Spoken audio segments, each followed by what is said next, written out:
Hello friends, welcome back to homemade foods. இன்றைக்கி நம்ம பார்க்க போகிற ரெசிபி போர்பன் பிஸ்கட் வச்சு கேக் பண்ண போகிறோம். அதுக்கு ரெண்டு இன்க்ரீடியன்ஸ் தான் தேவை. ஃபஸ்ட் வந்து ஒரு 2 போர்பன் பிஸ்கட் ஒரு பவுலில், க்ரீம் ஒரு பவுலில் போட்டுருங்க.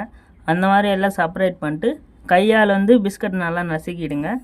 கையால் நசுக்க முடியலன்னா மிக்சியில் போட்டு நல்லா ஸ்மூத்தாக அரைச்சி வச்சுருங்க. இந்த மாதிரி அரைச்சிட்ட அப்புறம் 2 டேபிள் ஸ்பூன் சர்க்கரை போட்டுக்கோங்க. சர்க்கரை போட்டுன அப்புறம் நல்லா மிக்ஸ் பண்ணுறேங்க.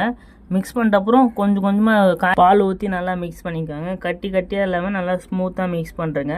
மிக்ஸ் பண்ணிட்ட அப்புறம் ஒரு 1/2 டேபிள் ஸ்பூன் ஈனோ சேர்த்துட்டு திருப்பி நல்லா மிக்ஸ் பண்ணுறேங்க. நல்லா ஸ்மூத்தாக மிக்ஸ் பண்ணுறேங்க. மிக்ஸ் பண்ணிட்ட அப்புறம் ஒரு பாத்திரத்தில் பட்டர் பேப்பரை போட்டுக்கோங்க. பட்டர் வேணும்னா பட்டர் போட்டுக்கோங்க, இல்லைன்னா பட்டர் பேப்பர் போட்ட அப்புறம் ஒரு தட்டி விட்டுக்கோங்க, ஏர் பபிள்ஸ் எதுவும் இல்லாமல். ஒரு பழைய குக்கரில் சால்ட்டு போட்டுட்டு அதுக்கு எதுவும் தட்டு மாதிரி வச்சுட்டு குக்கர்லேருந்து விசில் ரப்பர் எடுத்துட்டு நல்லா க்ளோஸ் பண்ணிட்டு ஒரு 40 மினிட்ஸ் நல்லா அப்படியே விட்டுருங்க. விட்டுட்டு அப்புறம் தனியாக க்ரீம் எடுத்து வச்சுங்களா, அதில் கொஞ்சமாக பால் சேர்த்து நல்லா